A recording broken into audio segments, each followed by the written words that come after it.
Good morning, everyone. My name is MightyStream. Today is July the 24th. I'm brought to you by Hope Through Navigation, and this is our H.O.O.D recovery services. I'm going to do you just for today in a meditation.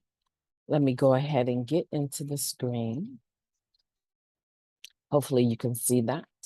It's entitled, "The Mask Have to Go."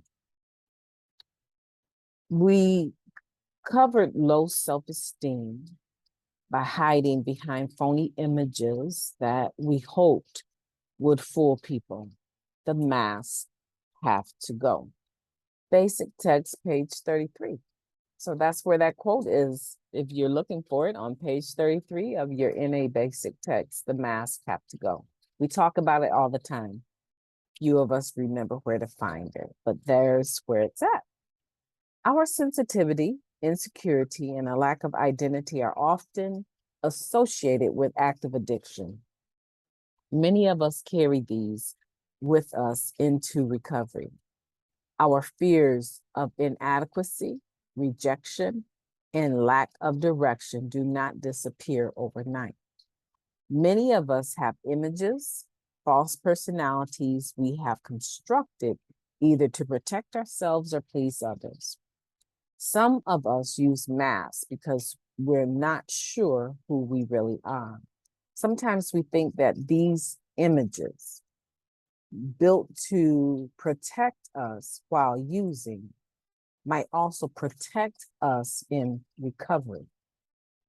We use false fronts to hide our true personality, to disguise our lack of self-esteem. These masks hide us from others and also from our own true selves.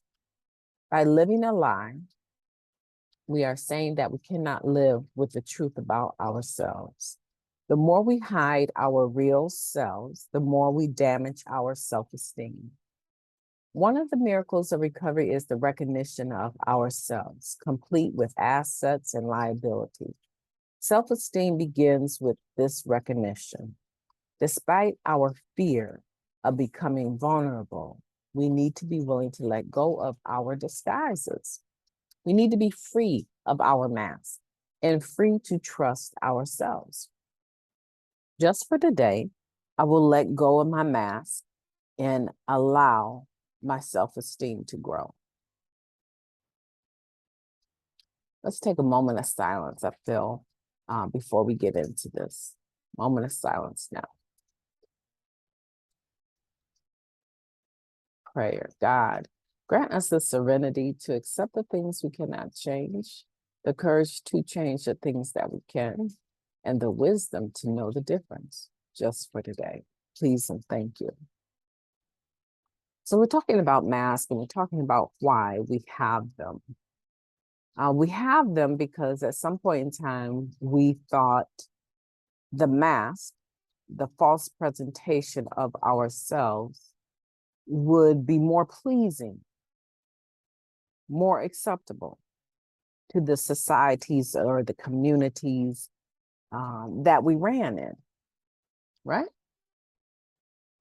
At some point in time, going to school in elementary, we found out that afros were less than popular because they caused other people to somehow think about Black power and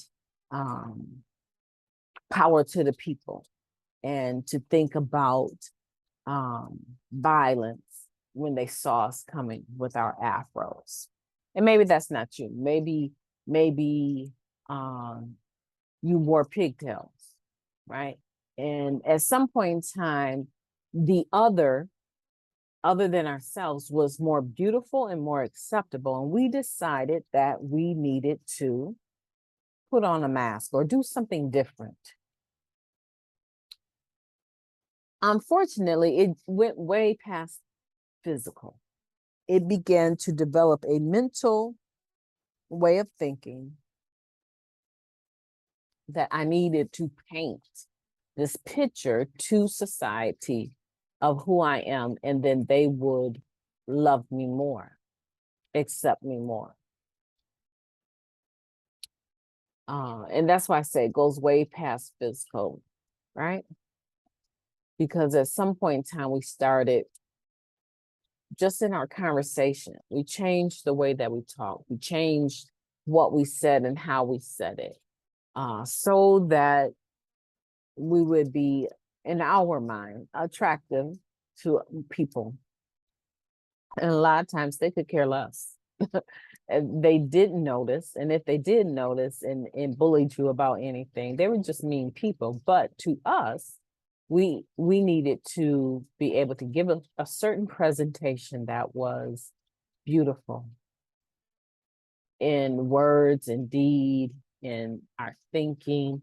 A lot of times it wasn't even so much that our thinking was so bad, but we thought it was so bad. And so instead of telling people exactly what we thought, we told them a lie. We told them something else. We told them what we thought they needed to hear. How many of you have heard that before? I just said what I thought. I just said what I thought my mother wanted to hear, or I just said what I thought they wanted to hear. And a lot of times when we're making that kind of judgment, we are prejudging a person or prejudging a situation. We're really not giving it the benefit of the doubt. We are thinking, I need to come this direction, this way, in order for this to work, right? And so it's deeply ingrained in us. And what we're talking about is that this low self-esteem is protected from the view of others, by putting on these phony images in order to fool the people around us. And we learn that that is a lack of self-love. We learn that these false personalities and images that we construct are to protect ourselves and protect others, in a sense, from getting to know who we really are, but to please them, right? So that they really don't have a lot to decide upon. I'm giving you this image. Why wouldn't you like to? That's why sometimes people say, do you know so-and-so? I really don't. To tell you the truth, I really don't. I don't know him. I don't know her that well enough to even say what their character. I can tell you what they present, but I have no idea if that's really who they are. You really need to spend a time around a person to figure out who they really are, for the mask to go, for them to let down their guard and start revealing to you their true selves. And when you see that, then you can make a decision about whether or not this person is someone that you want to bring closer into your fellowship, into a relationship, into being roommates or whatever it is. Right? Because why? Looks can be deceiving. Right? Looks can be deceiving, and we all know that. But one of the miracles of recovery is the recognition of ourselves, complete with assets and liabilities. And that is why that fourth step is so important. When you get to the point where you're doing your fourth step, you are looking at your liabilities, true enough, but you are also looking at your assets. Some people have no problem rattling off a ton of assets. I can think of a dozen people that I said, tell me something good about yourself. They would go on and on and on, right? And then if I said, tell me some of your liabilities, I'm still a bit prejudiced about, obese people. I'm still a little bit prejudiced about whatever it is. I still have a problem with lying. They can tell you what their liability, and if you listen to them, it sounds like they have a good grasp on their assets now, and that their liabilities have been reduced to just a few things, not many. And can I tell you what? Of those 12 people that would be able to do that, right? A dozen people that I would be able to ask that, the majority of them would actually truthfully, honestly, be able to list their assets and their liabilities, truthfully and honestly. What makes them different from the same number of people that I would ask, and they would go on and on about all of their liabilities? And well, I heard you're a good cook. You didn't list cooking. In fact, I heard that you have a culinary arts degree, certificate. You didn't list that. Matter of fact, you cook from one of the largest upper echelon hotels in the area. You never list that. Why? Why? Right? Because what they are seeing in themselves is in a negative light is still quite large. Right? Maybe they haven't really done the fourth step. Right? Maybe they haven't been able to have a relationship with a sponsor who would help them figure out what their assets are. What are we going into the store and finding is still on the shelf that nobody can use? Nobody buys it, it's outdated. These are liabilities. And what is it when we go into the store and you can never find? Because it gets brought out so quickly, out of stock all the time. Right? That would be your milk, your dairy product, bread, staples, right? What are your staples? What are your things that people love tapping into about you because they're beautiful? Some people, for as many people that I know would honestly be able to take their assessment of themselves, there's just as many people, if not more, that would not be able to. And there's an equal number, a third group of people that would lie. They would think that their assets, well, I have beautiful eyes and big breasts. I'm a very tall, muscular man. The women love me. I'm a Don Juan. The men are crazy about me. They're always okay. And physical beauty is the best that you can come up with for your assets. Good looking men and women come a dime a dozen. Right? Not that it's not nice to be beautiful. I mean, there's some areas I wish I was more beautiful in, right? However, I don't hang my hat on those things. I don't hang my coat up on that, resting my laurels on that, right? But there's so many people that could never go beyond the basics. They would never be able to tell you what their liabilities are because they're too ashamed of them. Not because they don't know them, but they don't want to tell you what they are. They're too ashamed of them. And they would give you a few assets, but they would be so superficial. They wouldn't be able to tell you if they have the people skills, the communication skills. They wouldn't be able to tell you if they're studious. They wouldn't be able to tell you if they can meditate an hour instead of 5 minutes.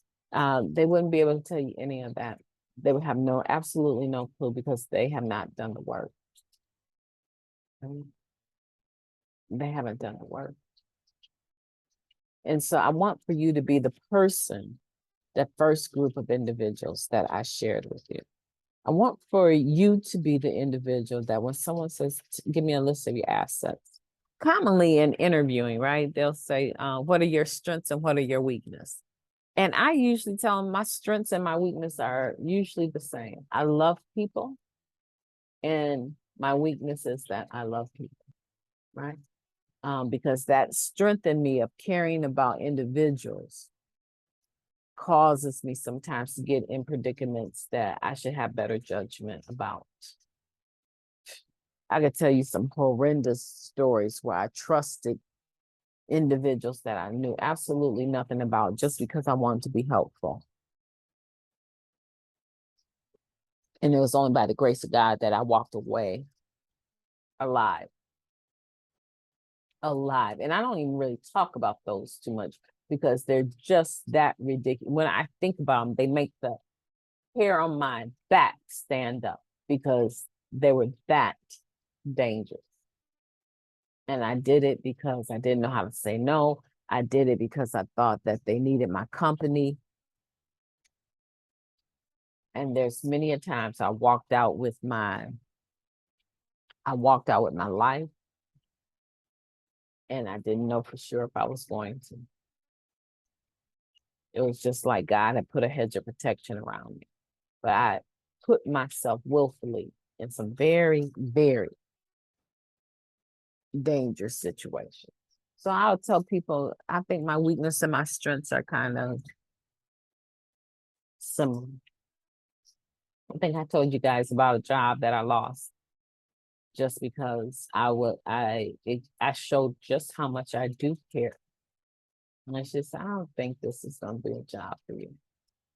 You know, I hate to say it, but you got to be able to detach from this group of people, this elderly group of people that you would be caring for. You will need to be able to detach because you'll never know what day of the week you're going to come into work and find out that one of your patients, one of your people that you cared for on a day-to-day basis died in the middle of the night. And I want you to be okay. And I cannot honestly hire you knowing this about you because it will change your life if you don't adjust. Right? She loved me so much that that lady continued to check on me even months after not giving me the job because she really, really thought I was a fantastic person, but she really, really thought I was not the person for that particular job. Right? There's a friend of mine, she wanted to do some service work on a NA meeting on Zoom. And you have to sort of train and qualify. Do you know the committee turned her down? And this is enlightening to me because the committee turned her down, and I was very upset about that. She's one of the most beautiful spirits I have ever encountered in all of my life. And I could not understand why they didn't want her to end up being hurt by some of the meanness that she would encounter in that meeting. And I can verify. There's some people that come in that meeting and they are not nice. There's some trolls that come in that meeting. They put stuff in the chat to the person hosting. There's some bigots that come in that meeting. You know, so I can testify that there were some harmful things that I encountered, but I was able to adjust because I know I cannot control people, places, and things. And they were just assuming that she would not be able to adjust because she's so nice. And do you know I had a problem with that? I honestly had a problem with that. I can say it affected my own willingness to continue to do service. It really bothered me. But today, listening to that story that I've told so many times about this lady interviewing me and telling me why she could not hire me, do I think she should have gave me an opportunity? You know, I kind of think she did me a favor. I really believe she did me a favor. And at the time when she told me her reasons for not hiring me, I understood them completely. I don't know if that was a mask or not, like if I was pretending to be okay with it. But like I said, she checked on me for a couple months after that to make sure that I was doing okay and that I really understood. And I always try to reassure that if more people would take that kind of time out to make sure before they pull someone into their circle situation that they're really up for the task.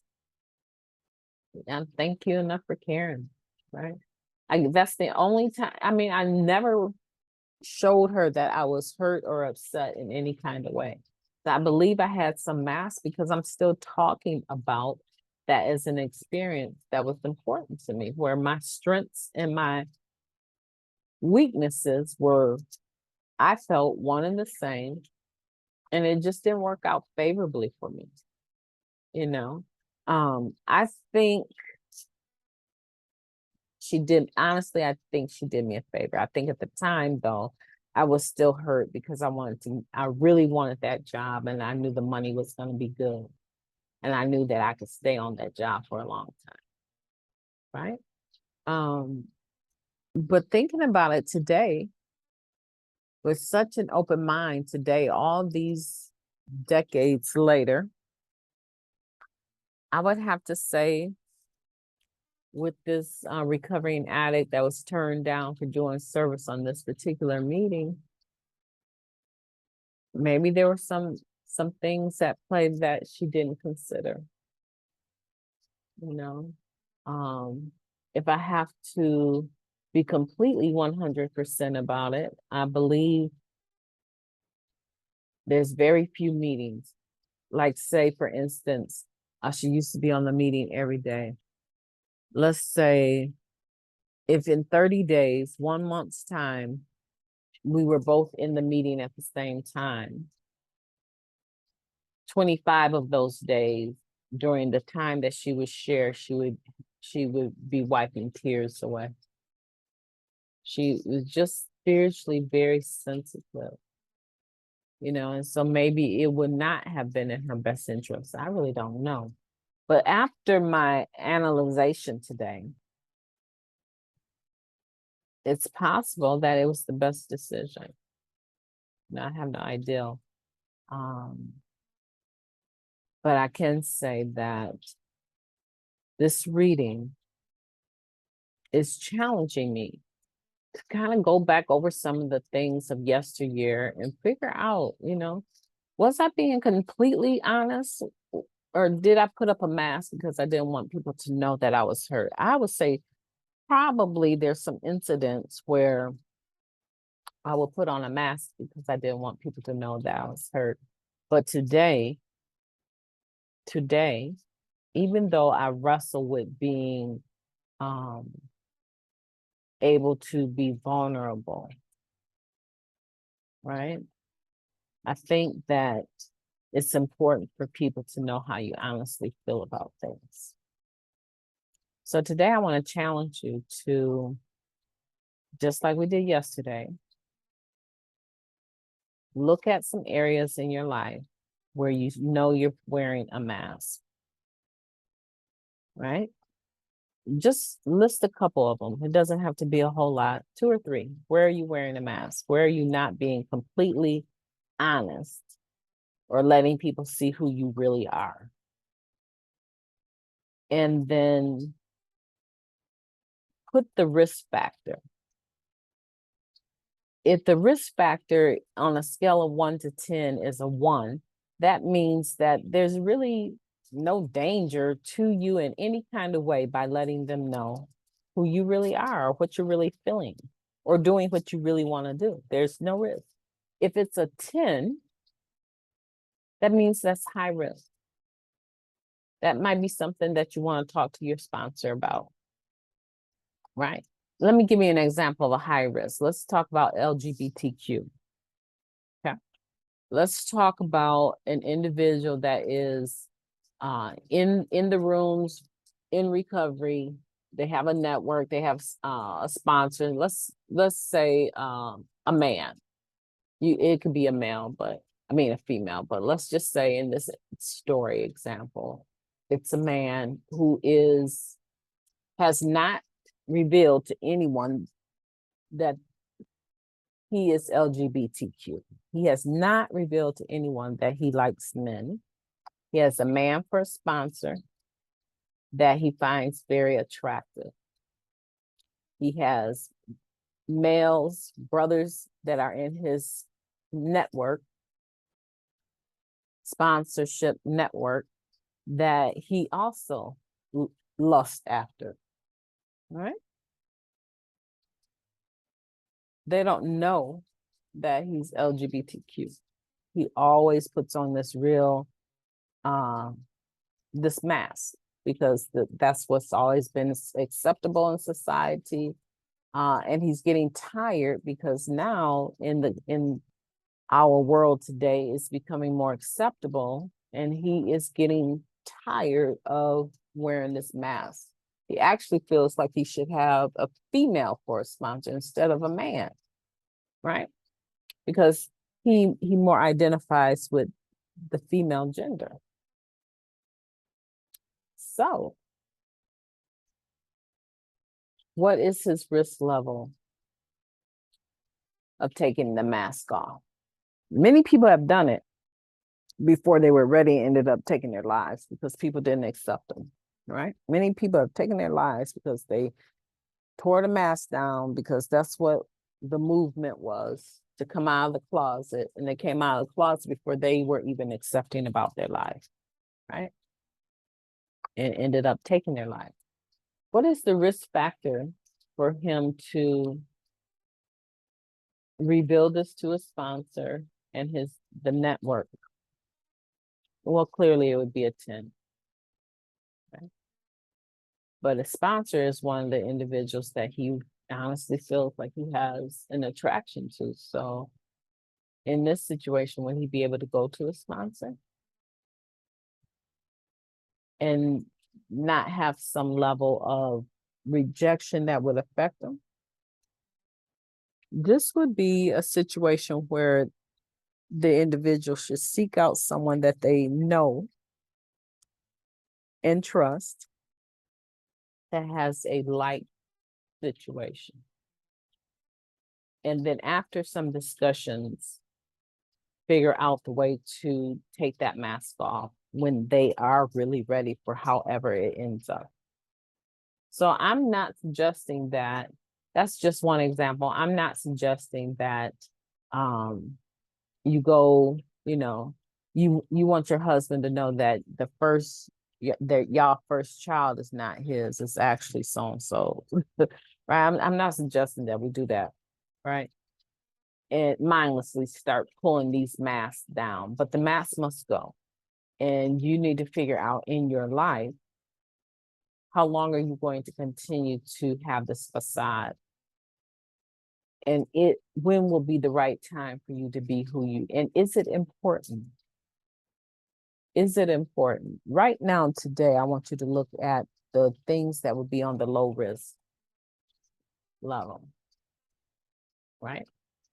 Maybe, I don't know why I'm on this hair thing, but maybe because I've been watching this TikTok couple, mixed couple. The man is he appears to be, white, but I'm thinking that he might be actually Italian or something like that. And his girlfriend of 10 years, she's just a tiny little girl. Sometimes she has her teeth in, sometimes she doesn't. She wears her hair natural and that little tiny afro. She does not wear makeup. She believes in eating healthy, very natural. And she was saying, I just love their videos, by the way. She was saying that she was getting so many rude comments about,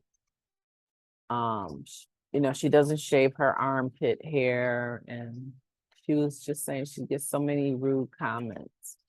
And she's going to be honest. She doesn't care about none of that. She's who she is, and she feels 100% comfortable with who she is.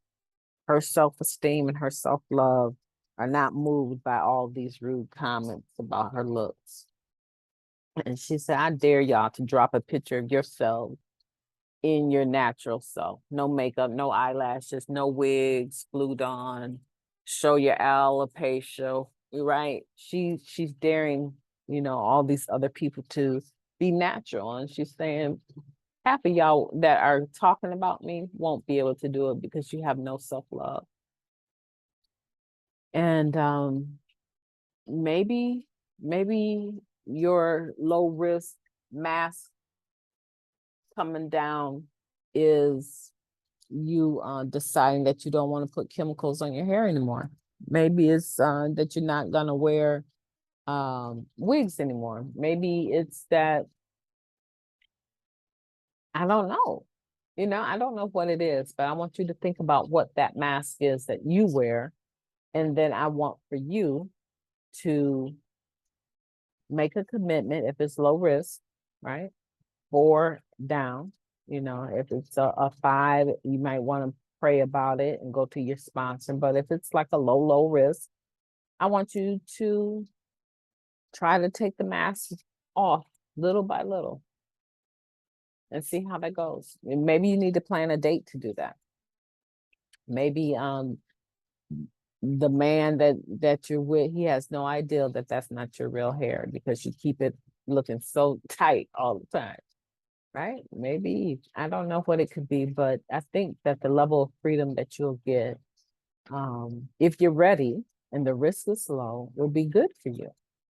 Maybe you need to tell your sponsor, hey, you know what? I don't like the way that you talk to me. I don't like the way that you talk to me. I'm not your child. And this is not militia recovery, right?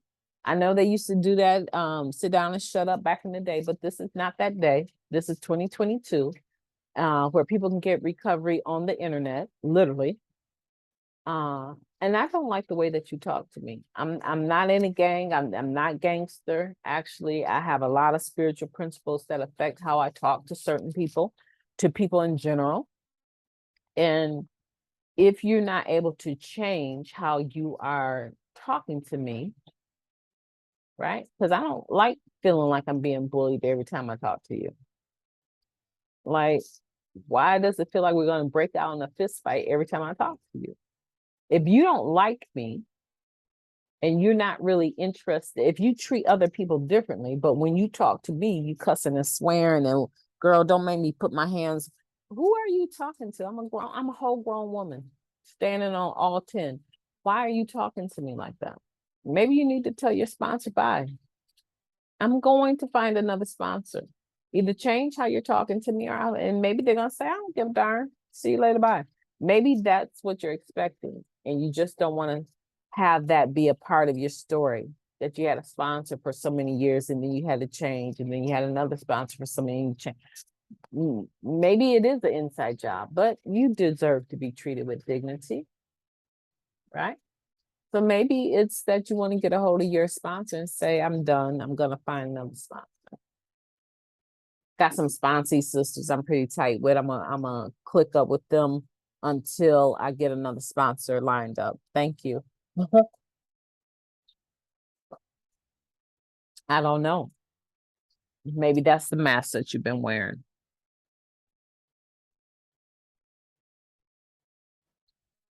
And you need to get rid of it, right? Low risk. Is it low risk to change a sponsor? I don't know. Depends on how much you were using them. If you literally are not in connection with your sponsor that often, like you can go a whole week, and maybe you're just showing up at sponsorship meetings, and the risk would be that you feel like you will fall away from that network, right? You and only you can decide that, right? But decide what the mask is that you have on and start working on taking that off. I think your freedom and your joy and your peace will be a lot greater. My name is MightyStream. I've enjoyed talking to you, and I will be doing the spiritual principle a day. However, I will not be doing it right away. I have barely gotten a grip on my day, and I've spent so much time on this particular NA meditation that I do not see myself doing the spiritual principle a day right away. I will get to it though, and I have enjoyed your company today, and I will be talking to you tomorrow. Take care.